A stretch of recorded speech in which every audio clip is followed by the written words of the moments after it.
जंगल में एक चुड़ैल रहा करती थी जो कि काफी डरावनी थी।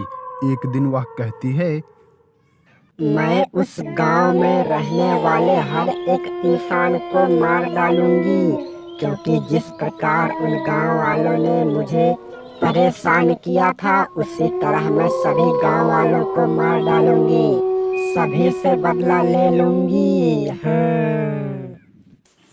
एक दिन एक सोनू नाम का लड़का उसी जंगल से होकर जा रहा था।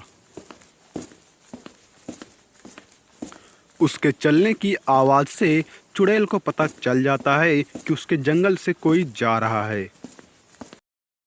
अरे, मेरे रहते यहाँ से जिंदा बचकर कौन जा रहा है? चलो देखती हूँ।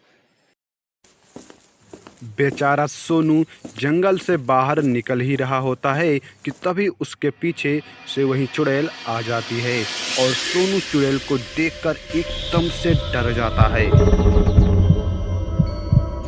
कौन है तू और इस जंगल से बाहर क्यों जा रहा है? तुझे यह नहीं पता कि इस जंगल में आने के बाद वापस कोई नहीं जाता, उसे मैं मारकर खा जाती हूँ। और तू तो शायद मुझे जाना पहचाना ही लग रहा है। तू शायद उसी गांव का लड़का है जहाँ के लोगों ने बाबा को बुलाकर मुझे परेशान किया था और मजबूरन मुझे उस गांव से भागना ही पड़ा। पर अब तो मैं तुझे नहीं छोड़ूंगी, क्योंकि मैं उस गांव से हर एक आदमी से बदला लूंगी। मैं तेरे गांव के हर एक इंसान को मारकर उससे बदला लूंगी और आज तुझे भी खाकर अपनी भूख मिटाऊंगी। तो वह लड़का कहता है, अरे अरे, मुझे मत मारो, मैं उस गांव का नहीं हूँ, मैं तो इस गांव में नया आया हूँ। सोनू चुड़ैल से छुटकारा पाने का बहाना बनाता है, पर चुड़ैल उसकी बातों में नहीं आती और उसकी तरफ आगे बढ़ने लगती है। चुड़ैल सोनू के गर्दन पर चाकू से वार करने लगती है, जिससे सोनू की मौत हो जाती है। उसके बाद एक दिन जब रात हो जाती है तो वह चुड़ैल कहती है, अब मैं जाऊंगी और गांव वालों से अपना बदला पूरा करूंगी, क्योंकि शाम होते ही सारे मानव सो जाते हैं।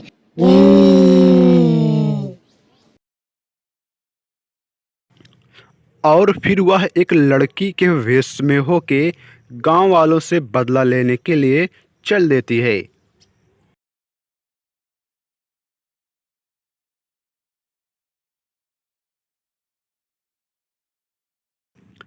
धीरे धीरे करके वह चुड़ैल सीतापुर गांव के किनारे पहुंच जाती है। सीतापुर गांव में एक मोनू नाम का लड़का रहता था। उसकी माँ सो रही होती है और वह जग रहा होता है। पर मोनू एक बात को भूल गया था कि उसका दरवाज़ा खुला हुआ है और उसके दरवाजे से ही वह चुड़ैल उसके घर के अंदर घुस आती है। चुड़ैल मोनू के पीछे आती है और उसे अपने जादू से गायब करके उठा ले जाती है और फिर से वह एक लड़की के रूप में एक द्वार पर फिर से पहुंचती है। पर उस चुड़ैल को यह नहीं पता था कि वह जिस द्वार पर गई है वह द्वार एक तांत्रिक का है। वह तांत्रिक अपने घर के अंदर बैठा हुआ होता है। चुड़ैल की आवाज़ को सुनकर वह अपने घर के बाहर आता है। तांत्रिक बाबा बाहर आते ही उसके ऊपर गंगा जल डाल देते हैं। उसके बाद वह अपने असली रूप में आ जाती है और फिर वह हमेशा हमेशा के लिए वहाँ से गायब हो जाती है।